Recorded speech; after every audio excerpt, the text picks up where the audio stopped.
Gina walked into the ship's elevator. It had been a long day, and all You're covering your face. I can't take pictures. and all she wanted to do. Freaking a minute. It happened. I'm sorry. Just the door sliding shut. Trace appeared. Trace? Who needs a guy Trace? You okay? Yeah. Stepping in and placing his muscular arm around her shoulders. His touch sent shivers down her spine. Don't think about that now, Gina told herself. She needed time and distance to sort out her tangled emotions. But Gina couldn't deny that his presence made her feel protected.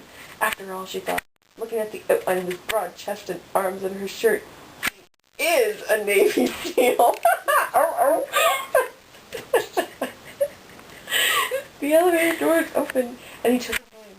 You shouldn't be alone tonight. You can sleep in my cabin. When she hesitated, he smiled. I'm only thinking about your safety.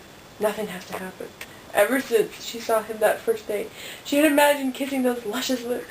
But her life is in danger, and this wasn't the time to get wrapped up in passion.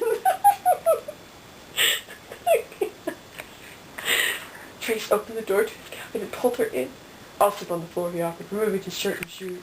A rush of emotions filled Gina, and suddenly she wanted to give in to desire. Did he remove his socks? It doesn't say, but he removed his shoes.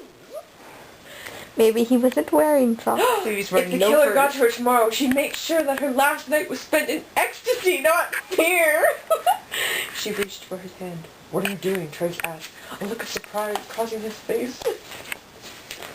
What is she doing? You started something when you invited me in, Gina said, her voice shaky. Now I'm going to finish it. Okay, the next one's called Cabbage Fever.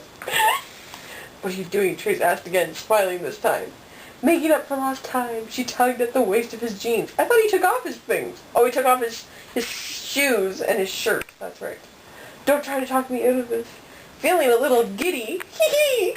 She skimmed his chest and then followed those glorious muscles down until she worked her hands into the back of his jeans. He was commando beneath. They always are!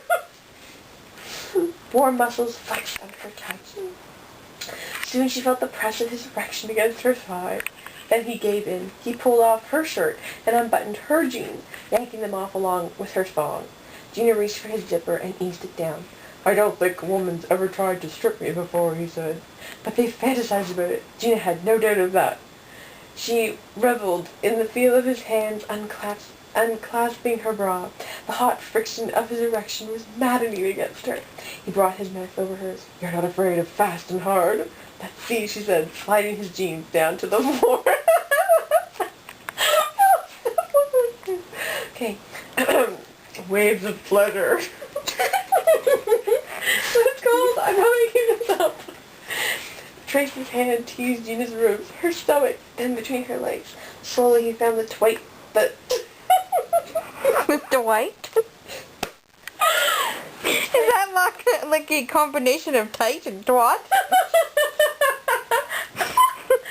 Tight knot of nerves and stroked her until she moaned his name.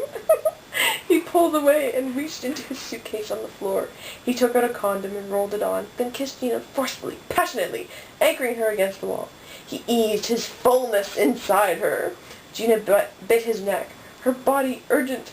He pushed into her with long, hard strokes that made her whole body ache with pleasure. He grabbed her hips, driving deeper. This is getting intense. I've wanted you this way since I saw you boarding the ship. Is that what you call it nowadays? He whispered while pulling her legs up around him. Hold on, this could get rough. Captain! The ship is going to capsize!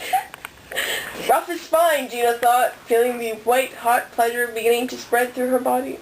More, she rasped, squeezing as she rode down his length on the edge of something wonderful. He moaned as he lifted her, their bodies meeting completely. She tensed against him, suddenly lost in ecstasy, drawing out his pleasure, making him moan and yell out her name. Gina collapsed against him, and he lifted her up, shifting her in his arms to carry her to the bed. She listened to the sound of the waves, lapping against the ship. There may have been a killer on the loose, but here in Tracy's cabin, wrapped in his arms, she felt totally safe. And that's all she wrote.